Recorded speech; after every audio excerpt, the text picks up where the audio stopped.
પ્રેરિતોના કૃત્યો 7મો અધ્યાય 19થી લઈને 22મી કલમ સુધી તેણે આપણા લોકો સાથે ચાલાકી કરીને આપણા બાપ દાદાઓ સાથે એટલો ખરાબ વ્યવહાર કર્યો કે તેમણે આપણા બાળકોને પણ નદીમાં ફેંકી દેવા પડ્યા કે જીવતા ના રહે. તે સમયે મૂસાનો જન્મ થયો. તે તો પરમેશ્વરની દ્રષ્ટિમાં ખૂબ જ સુંદર હતો અને 3 મહિના સુધી તેને ઘરમાં સંતાડી રાખ્યો. જ્યારે નદીમાં ફેંકવામાં આવ્યો, ફારૂનની દીકરીએ તેને ઉઠાવી લીધો, પોતાના પુત્ર તરીકે ઉછેર્યો. મિસરની સર્વ વિદ્યા શીખવી. તે તો બોલવા ચાલવામાં તથા કામમાં પરાક્રમી હતો. તે દિવસે ફારૂને આજ્ઞા આપી, જો હિબ્રુ કુટુંબની અંદર છોકરાનો જન્મ થાય તો તેમને મારી નાખવા, કેમ કે દિન પ્રતિદિન હિબ્રુ લોકો એટલે કે ઇઝરાયેલી લોકો વધતા જાય છે. તે દેશની અંદર ઇઝરાયેલ પુત્રોની સંખ્યા વધતી જાય છે. એટલા માટે જો ઇઝરાયેલી લોકોને મિટાવી દેવા હોય તો તેમાંના નર છોકરાઓને મારી નાખવા, ત્યારે તેમનો વંશ સમાપ્ત થઈ જશે. ફારૂને આજ્ઞા આપી, બાળકોને મારી નાખો. આ પ્રમાણેની આજ્ઞા તે દેશની અંદર અમલ કરવામાં આવતી હતી. તેવા સમયની અંદર મૂસાનો જન્મ થયો. પરંતુ કોના દ્વારા જન્મ પામ્યા કહીએ તો આત્મિક માતા પિતા દ્વારા. શું સર્વ ઇઝરાયેલી લોકો આત્મિક હતા? ના વાલાઓ, આજે જે લોકો ખ્રિસ્તી મંડળીઓમાં છે અથવા મંડળીની અંદર જેઓ આવતા હોય છે અથવા પ્રભુ મંદિરની અંદર જેઓ પ્રભુની આરાધના કરવા માટે આવે છે, સર્વ આત્મિક છે? ના વાલાઓ, એ સમયે ઇઝરાયેલી લોકોમાં જે પ્રમાણે સર્વ લોકો આત્મિક ના હોય, આજે પરમેશ્વરની ઉપસ્થિતિમાં આવનારા લોકોમાં સર્વ આત્મિક નથી હોતા, સર્વ પવિત્ર નથી હોતા, સર્વ પરમેશ્વરને આનંદિત કરનારા લોકો નથી. કેવળ થોડા છે, કેટલાક જ છે. તે થોડા લોકોમાં તમારો સમાવેશ હોય તો કેટલું સારું. પરમેશ્વરને જે પ્રસન્ન કરે છે એ સમાજની અંદર તમારું નામ હોય તો કેટલું સારું. પરમેશ્વરની આરાધના કરનારા આત્મિક પરિવારોમાં એક પરિવાર તમારું પણ હોય, ગણના થાય તો કેટલું સારું. એકવાર વિચાર કરો, તે દિવસે ફારૂને સી આજ્ઞા આપી હતી, ઇઝરાયેલી લોકોમાં જો બાળકનો જન્મ થાય તો તે જ સમયે તેને મારી નાખવો, તેને લઈ જઈને નાઇલ નદીમાં ફેંકી દેવામાં આવે. આ રીતે ફરમાન બહાર પાડ્યું. ત્યારે શું થઈ ગયું? ઇઝરાયેલી લોકોમાં કેટલાક લોકોએ તે આજ્ઞાઓની આગળ માથું નમાવ્યું, ફારૂનની વાતને માની લીધી. એટલા માટે વાત લખવામાં આવી છે. શું લખવામાં આવ્યું છે? 7મો અધ્યાય ને 19મી કલમ. અમારા બાપ દાદાઓની સાથે ત્યાં સુધી ખરાબ વ્યવહાર કર્યો કે તેમણે તેમના બાળકોને ફેંકી દીધા હતા. આપણા બાપ દાદાઓ સાથે ખરાબ વ્યવહાર કર્યો. ઇઝરાયેલી લોકોમાં ઘણા બધા લોકોએ દુઃખ ભોગવ્યું. ઘણા બધા લોકો રડ્યા હશે. શા માટે દુઃખી થયા કહીએ તો પોતાના બાળકો ગુમાવ્યા હતા. શા માટે રડ્યા કહીએ તો પોતાના જ હાથોએ તેમણે પોતાના બાળકોને ગુમાવ્યા હતા. એ બાળકો મરી ગયા. પોતાના જ હાથોએ પોતાના બાળકોને મારી નાખતા મૂસાના માતા પિતાએ જોયા હશે. કૃપા કરી સાંભળો. તેમની ચારે તરફના માતા પિતા જ્યારે પોતાના બાળકોની સંભાળ નતા રાખી શકતા, તેમની ચારે તરફના પરિવારો પતિ પત્ની પોતાના બાળકને બચાવી શકતા નહોતા, એવા સમયની અંદર તેમને જોઈને મૂસાના માતા પિતાને પણ એમ થયું હશે, અમે પણ અમારા બાળકને સંભાળી નહીં શકીએ, અમે પણ અમારા બાળકોનું રક્ષણ નહીં કરી શકીએ. એવા વિચારો તેમણે પોતાના મનમાં આવવા ના દીધા. ભલે અમારી ચારે તરફના લોકો પોતાના બાળકોને બચાવી ના શક્યા, ભલે તેઓ પોતાના બાળકોનું રક્ષણ ના કરી શક્યા, પરંતુ અમે વિશ્વાસથી અમારા બાળકોનું રક્ષણ કરવાના છે.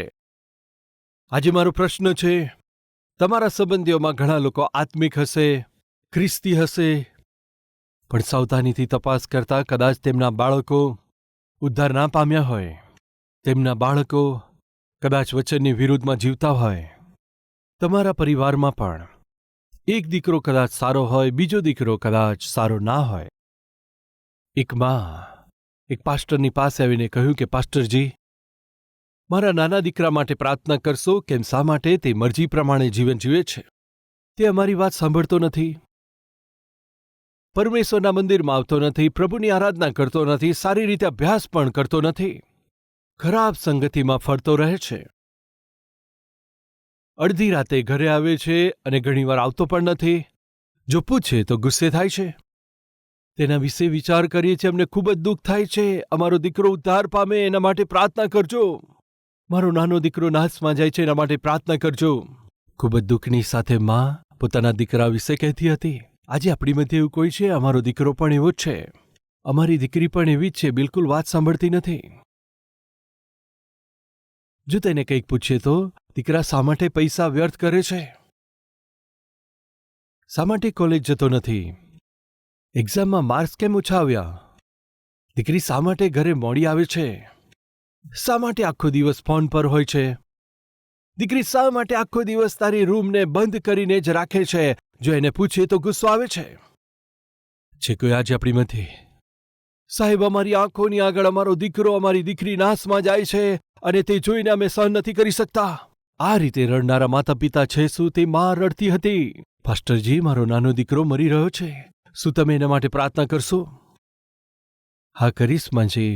મોટા દીકરાનું કેવું છે? તે તો ખૂબ સારો છે. મોટો દીકરો તો ખૂબ સારો છે, અમારી વાત જરૂરથી માને છે. તે અમને ખૂબ જ પ્રેમ કરે છે. શું કરે છે? તે ડૉક્ટરનો અભ્યાસ કરે છે. ખૂબ જ ખુશીની વાત છે. શું તે ચર્ચમાં આવે છે?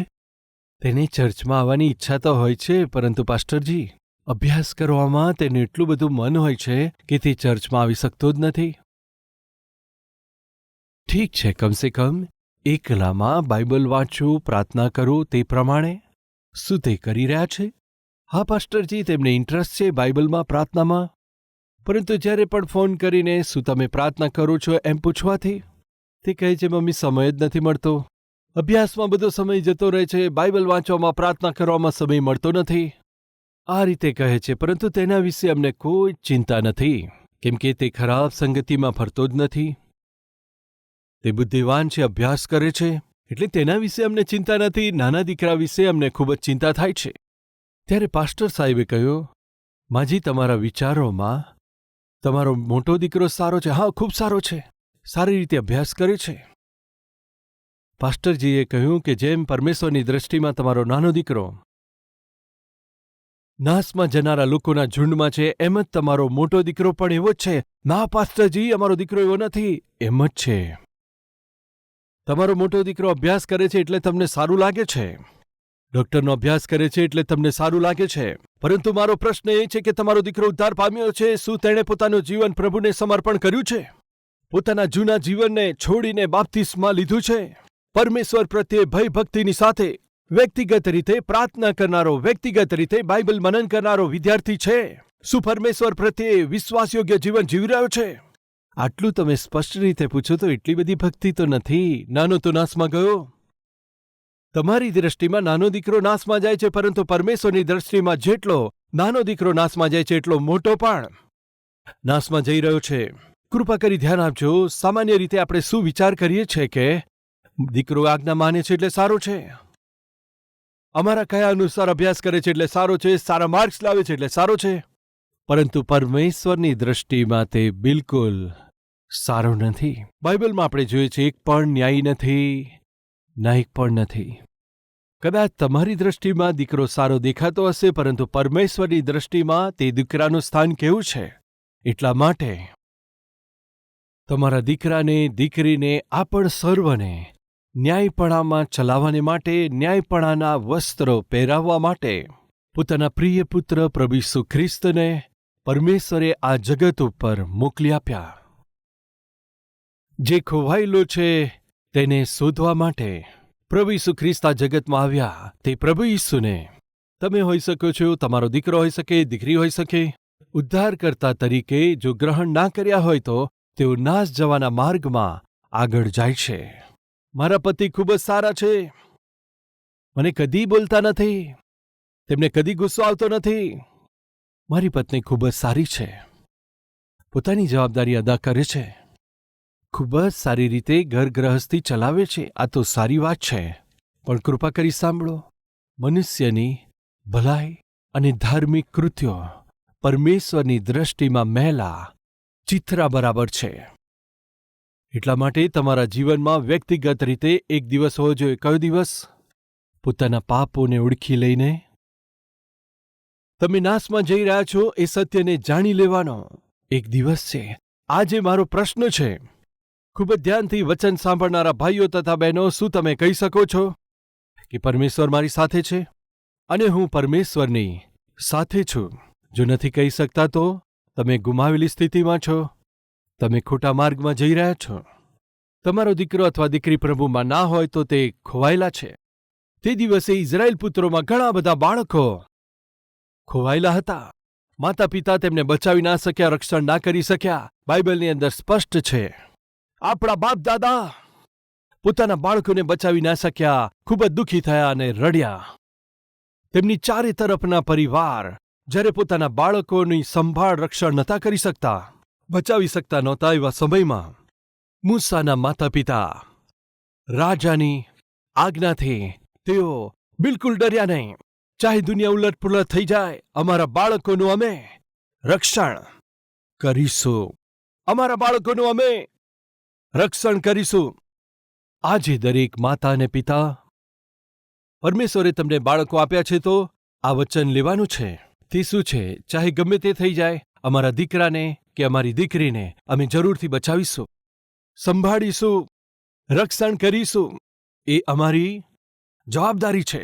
તેઓ રાજાની આજ્ઞાથી ડર્યા નહીં, પરંતુ વિશ્વાસથી જ. પિતા, રાજાનો સામનો કરવો આસાન નથી. રાજાની આજ્ઞાનો તિરસ્કાર કરવો તે આસાન નથી, પરંતુ તો પણ આ રાજાઓના રાજાથી જે વધારે છે, તમારા પર અમે વિશ્વાસ કરીએ છીએ. તમે અમારા બાળકને બચાવી લેશો. વાલા, 3 મહિના સુધી સંતાડી રાખ્યો હતો, પરંતુ 3 મહિના વીત્યા પછી હવે તેમનાથી તે બાળકને સંતાડવું સંભવ ના બન્યું. એટલા માટે તેમણે શું કર્યું જાણો છો? તેમણે પોતાના પુત્રને મારી ન નાખ્યો. પોતાના પુત્રને પરમેશ્વરના હાથોમાં સોંપી દીધો. પિતા, અમારે જે કરવાનું હતું કર્યું. અમારા બાળકનું અમે રક્ષણ કર્યું, તેને બચાવી રાખ્યો, પરંતુ હવે તમારા હાથોમાં સોંપવાનો સમય આવી ગયો. હવે તમે જ સંભાળજો. એક ટોકરી તૈયાર કરીને તે ટોકરીની અંદર પોતાના બાળકને મૂકીને નાઇલ નદીમાં છોડી દીધો. ફરીથી કહું છું, આપણા બાળકો ઘરની 4 દિવારની અંદર ઉછરે છે.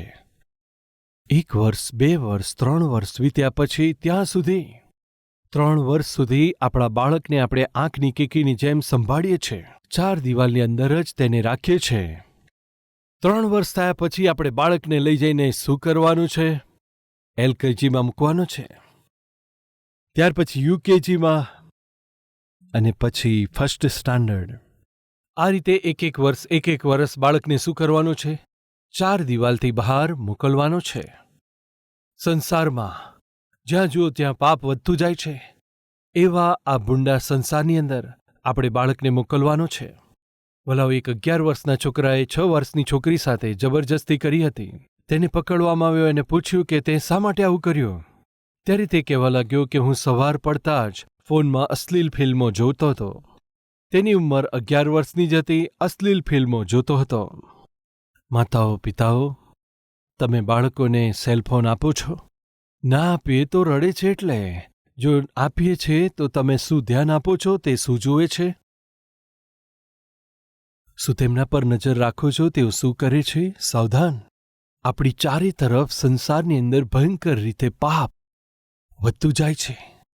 આપણા બાળકોને સ્કૂલમાં મોકલવાના છે, તેમને કોલેજમાં મોકલવાના છે, યુનિવર્સિટીમાં મોકલવાના છે, બીજા પ્રાંતોમાં, બીજા શહેરોમાં, બીજા રાજ્યોમાં, દેશોમાં મોકલવાના છે, ઉચ્ચ અભ્યાસને માટે મોકલવાના છે. આ રીતે મોકલવાનો સમય આવે ત્યારે દરેક માતા અને પિતાને ડર લાગે છે. લાડકોડથી ઉછેર્યો છે, જીવથી વધારે પ્રેમ કર્યો, પવિત્રતા સાથે ઉછેર કર્યો, લાડ પ્રેમથી ઉછેર કર્યો, પ્રાર્થનાથી ઉછેર કર્યો. પરંતુ આ રીતે ઉછેર પામેલા દીકરા દીકરીને હવે અમારે સંસારની અંદર મૂકવા પડે છે. ખબર નહીં તેમનું શું થશે, અમારા બાળકોનું શું થશે. એવો ડર સહજ રીતે માતા પિતાના મનમાં આવે છે. હવે શું કરવાનું? તમારી પાસે રાખીને જ્યાં સુધી ઉછેરવાના હતા તમે ઉછેર્યા, પણ હવે બહાર મોકલવાનો સમય આવી ગયો તો હવે શું કરશો? તે દિવસે ઇઝરાયેલી લોકોમાં ઘણા બધા લોકોએ પોતાના બાળકો ગુમાવ્યા હતા. તેમના બાળકો નાશ પામ્યા, તેમના બાળકો ખતમ થઈ ગયા. પરંતુ મૂસાના માતા પિતાએ એક નિર્ણય લીધો. તે શું હતો? અમે અમારા બાળકનો નાશ નહીં થવા દઈએ. અમે અમારી સાવધાની રાખીશું. તે પુત્રને જ્યારે નાઇલ નદીમાં છોડવાનો સમય આવી ગયો, તે સુરક્ષાની કવચની અંદર તેને મૂક્યો. સુંદર એક ટોકરી બનાવી. ટોકરીમાં પાણી પ્રવેશી ન જાય તેમણે ડામર ચોપડ્યું. વાલા, પરમેશ્વરે નૂહને કહ્યું કે તું એક જહાજ બનાવો. પાપથી ભરેલા સંસારને હું દંડ આપવા જઉં છું, પરંતુ હું તારા પરિવારનું અને તારું રક્ષણ કરીશ. એક વહાણ બનાવો. ત્યારે પરમેશ્વરે શું કહ્યું કે વહાણની અંદર તથા બહાર ડામર ચોપડજો. તેનો અર્થ શું છે? બહારનું પાણી અંદર ના આવવું જોઈએ અને અંદરનું પાણી તમારે બહાર નથી જવા દેવાનું. ડામર ચોપડો. વલાવ, મૂસાની માતાએ શું કર્યું જાણો છો? તે ટોકરીની અંદર પાણી ના પ્રવેશી શકે. મૂસાની માતાએ તેને ડામરથી કવર કર્યું. પોતાના પુત્ર માટે સુરક્ષા કવચ બનાવ્યું. દરેક માતાએ પિતાએ પોતાના બાળકની સુરક્ષા કરવાની છે. કેવી રીતે? પ્રાર્થના દ્વારા. કેવી રીતે? આંસુઓ સાથે. આ રીતે ડામર ચોપડીને ટોકરીમાં મૂસાને મૂકવામાં આવ્યો. સાંભળો, હું તને આ સંસારમાં છોડું છું, પરંતુ આ સંસારનો થવા માટે નથી છોડતી. વાલાઓ, સાંભળો છો? બેટા, હું તને સંસારમાં મૂકું તો છું, પરંતુ સંસારના પાપને માટે નથી મૂકતી. તો પછી શું છે વાલાઓ? હવે પછી મારા પરમેશ્વરના હાથોમાં મારા પુત્રને સોંપી રહી છું. એ તેનો વિશ્વાસ હતો. પરમેશ્વરના હાથોમાં મારા દીકરાને મૂકું છું. હે પિતા, હવેથી તમે જ મારા દીકરાનું રક્ષણ કરજો. તમે શું કરશો હું જાણતી નથી. તેને નાઇલ નદીમાં ટોકરીમાં મૂસાને રાખીને છોડી દીધો. વાલાઓ, આ રીતે છોડીને ચૂપ ના રહી. પોતાની દીકરી મરિયમને મોકલીને કહ્યું, દીકરી, તું ધ્યાન રાખજે. વોચમેન ગોઠવી આપ્યો. દીકરી, પોતાના ભાઈની રક્ષા કરજે. તું તેનું ધ્યાન રાખજે. મોટા ભાઈઓ, મોટી બહેનો, પોતાના નાના ભાઈ બહેનોની જવાબદારીપૂર્વક સંભાળ રાખજો. તેમને ટોક્યા કરો એમ નથી કહેતો, પરંતુ ધ્યાન રાખજો એમ કહું છું.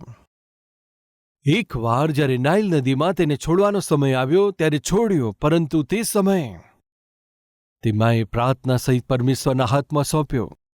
પરમેશ્વરના હાથોમાં સોંપીને તે પુત્રને લઈ જઈને નાઇલ નદીમાં છોડી આવી. પોતાની દીકરી મરિયમને તેનું ધ્યાન રાખવા કહ્યું. તું ધ્યાન રાખજે બેટા. ઘરે આવી. ખરેખર મારા દીકરાનું શું થયું છે જણાવો. તે ઘરે આવી. ઘરમાં તે માં શું કરતી હશે? એકવાર વિચાર કરો. તે તેની રાહ જોતી હશે. શાની રાહ જોતી હતી? તેની પાસેથી જવાબની રાહ જોતી હતી. કયો જવાબની રાહ જોતી હતી? ધ્યાનથી સાંભળજો. તે જોતા એમ લાગે છે કે મૂસાની માં ખૂબ જ બુદ્ધિમાન સ્ત્રી હતી. ટોકરીની અંદર પોતાના પુત્રને મૂકીને વહેતી નદીની વચ્ચે પોતાના પુત્રને ના છોડ્યો. તો પછી તેણે શું કર્યું? બાઇબલની અંદર સ્પષ્ટ લખ્યું છે. તેણે તેને ક્યાં છોડ્યો? આવો આપણે જોઈએ. નિર્ગમનનું પુસ્તક 2 અધ્યાય. અને તેમાં બાળકને મૂકીને નાઇલ નદીના કિનારે કાંસોની મધ્યે તે બરુઓ મધ્યે છોડી આવી. સામાન્ય રીતે નદી કિનારે આવા બરુ દેખાય છે. લાંબી લાંબી લીલી સોટી જેવા દેખાય છે. તે બરુઓ મધ્યે પુત્રને છોડી આવી. નદી મધ્યે નહીં, પરંતુ બરુઓની મધ્યે છોડ્યું. બરુઓની મધ્યે એ ટોકરીને છોડવાથી તે ટોકરી ધીરે ધીરે પાણીની અંદર વહેવા લાગી. માં કહી રહી છે, દીકરી, ભાઈનું ધ્યાન રાખજે અને મને સમાચાર આપજે. માં રાહ જોતી હતી. તે રાહ જોતી હતી. વાલાઓ, સામાન્ય રીતે આપણા જીવનમાં રાહ જોવું એટલું આસાન નથી હોતું. વેઇટ કરવું એટલું આસાન નથી હોતું. આપણે જ્યારે કોઈ રિઝલ્ટની અપેક્ષા રાખીએ છીએ, કોઈ પ્રતિફળની આશા રાખીએ છીએ, તો સફળતા મેળવવા ચાહો છો, તો ખુશખબરી મેળવવા ચાહો છો, તો ઇન્ટરવ્યૂમાં તમે ગયા, ચોક્કસપણે મને જોઈનિંગ ઓર્ડર મળશે. આ રીતે તમે આશા સાથે રાહ જુઓ છો. તમે એક્ઝામ આપી સારું રિઝલ્ટ આવશે એવી આશા રાખો છો. રોકાણ પણ કર્યું છે. લાભ મેળવવા માટે રાહ જુઓ છો. લગ્ન કરી લીધું, સંતાન થવાની આશા રાખીએ છીએ, પરંતુ રાહ જોતા સમયે તરત જ ઉત્તર ના મળે તો પરેશાન થઈએ છીએ. રાહ જોતા સમયે તરત જ આપણને જે પ્રમાણે વિચાર્યું હોય તે પ્રમાણે ઉત્તર ના મળે તો ક્રોધિત થઈએ છીએ. પરંતુ ધ્યાન આપજો, રાહ જોતા, ધીરજ રાખીને ઉત્તરને માટે રાહ જોતા મોટો આશીર્વાદ મળે છે. વલ્લભ મૂસાની માએ વિશ્વાસની સાથે મૂસાને પરમેશ્વરના હાથોમાં સોંપી દીધા હતા. તે રાહ જોઈને બેઠી હતી. કેવા સમાચાર આવશે તે રાહ જોતી હતી. સારા સમાચાર આવવા જોઈએ. એક સારા સમાચારની રાહ જોતી હતી. આજે આપણા મધ્ય એવું કોઈ છે? બ્રધર, હું પણ રાહ જોઉં છું.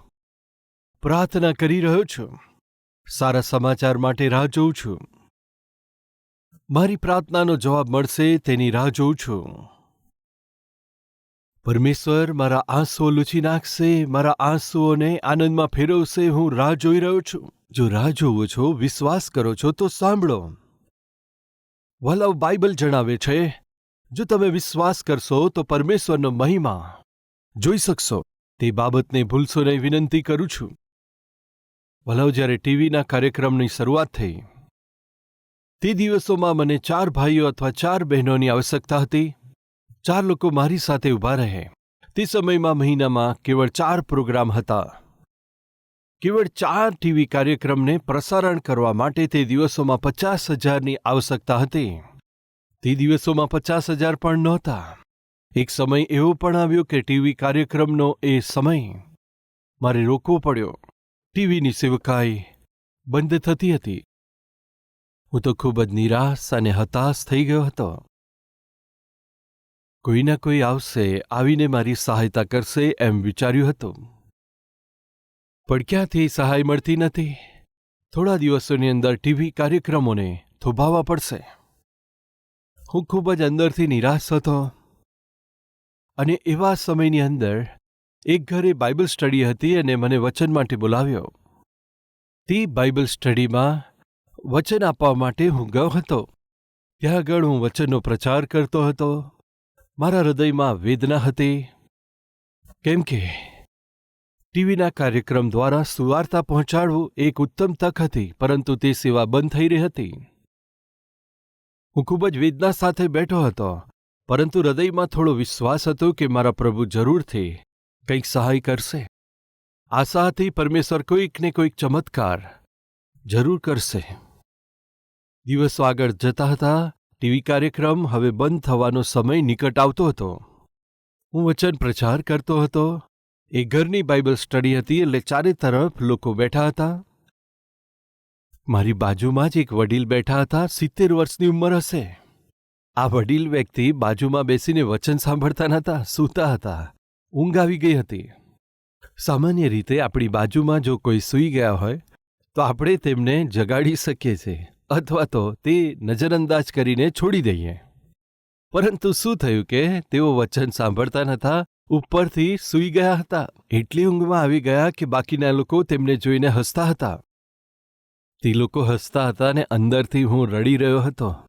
કેમ કહીએ તો આ લોકોને એ સમજાતું નથી કે મારા હૃદયમાં કેટલી વેદના છે. લાખો લોકો સુધી સુવાર્તા પહોંચાડવાની જવાબદારી પ્રભુએ આપી છે, પરંતુ તેને માટે સહાયતા ક્યાંથી મળશે? જરૂરથી મળશે. પરમેશ્વર પૂરું પાડે છે. 99 દિવસ વીતી ગયા અને હવે છેલ્લો દિવસ હતો. બસ કાર્યક્રમ હવે સ્ટોપ થશે. આ વડીલ વ્યક્તિ જ્યારે સૂઈ ગયા હતા ત્યારે બાકીના લોકો તેમને જોઈને હસતા હતા. કોઈ વચન સાંભળતું નહોતું. આ બધું જોઈને હું દુઃખી થઈ ગયો અને મારું વચન વચ્ચે જ અટકાવી દીધું અને એક ખૂણામાં જઈને બેસી ગયો. કોટેજ મીટિંગ વિશે તો જાણું છો ને. વચન પ્રાર્થના પછી બધા ચા નાસ્તો કરતા હોય છે. બધા ચા નાસ્તો કરતા હતા અને હું ચૂપચાપ મારા દુઃખને બોજ ઊંચકીને બેઠો હતો. થોડી વાર પછી એ જ વડીલ મારી બાજુમાં આવીને બેસી ગયા. અરે મુશ્કેલી! અરે મારી બાજુમાં કેમ બેઠા? મેં જોયું, અરે પાછા આવી ગયા. કહેવા લાગ્યા, બ્રધર સાંભળો. બ્રધર, તમે વચન આપતા હતા ને, મેં કશું સાંભળ્યું નહોતું. અરે એ કહેવાની જરૂર છે. તમે બરાબર ઊંઘતા હતા એ વિષય મને ખબર છે. તમે પોતે સાંભળ્યું નહીં અને બીજાને પણ સાંભળવા દીધું નહીં. કહેવત છે, બગડેલો વાંદરો આખા વનને બગાડે છે. તો પણ ફરી આવીને કહે છે, હું ખૂબ જ થાકી ગયો હતો એટલે તમારું વચન મેં ખરેખર બિલકુલ નથી સાંભળ્યું. મહેરબાની કરી ખોટું ના લગાડશો, કહે છે. ખોટું ના લગાડશો, હા? હું કશું બોલ્યો નહીં. મેં માથું નીચે નમાવી દીધું, જાણે ઘા પર મીઠું ચોપડતા હોય. પરંતુ આ લોકોએ જે મને કહ્યું તે મેં સાંભળ્યું એમ કહ્યું. તરત મેં જોયું. શું કહો છો?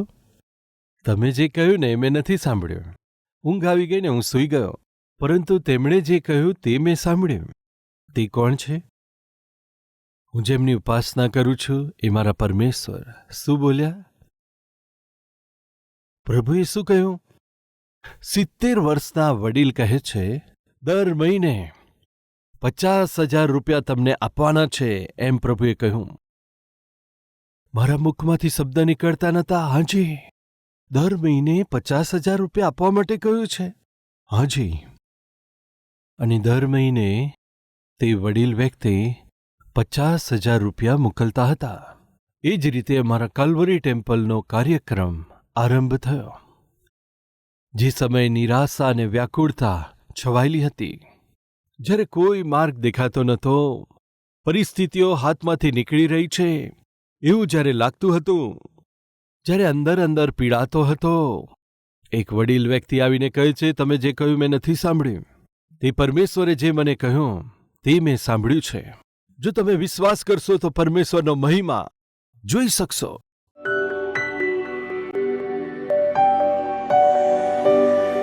મહાન પવિત્ર પ્રેમી પરમેશ્વર પિતા ખૂબ જ સીધું ને સ્પષ્ટ અમારી સાથે વાત કરી. જે બાબતોને અમે તમારા હાથમાં સોંપી છે, તમે ક્યારેય અવગાણના કરનાર પરમેશ્વર નથી. અદ્ભુત રીતે તમે મૂસાની રક્ષા કરી. પિતા, અમારા બાળકોનું પણ તમે રક્ષણ કરજો. અમારા બાળકોનું રક્ષણ કરજો. પાપમય સંસારમાં તેઓ પતિત ના થાય. પિતા, તેમનું જીવન પતન ના પામે. પિતા, તમે જ પવિત્ર અને એક સફળ અને ફળવંત જીવન બનાવજો. પિતા, પવિત્ર કરજો. પિતા, તમારી ઈચ્છા અનુસાર અમે જીવી શકીએ, સહાયતા કરજો. પ્રભુ ઈસુ ખ્રિસ્તના નામમાં માંગીએ છે પિતા. આમેન.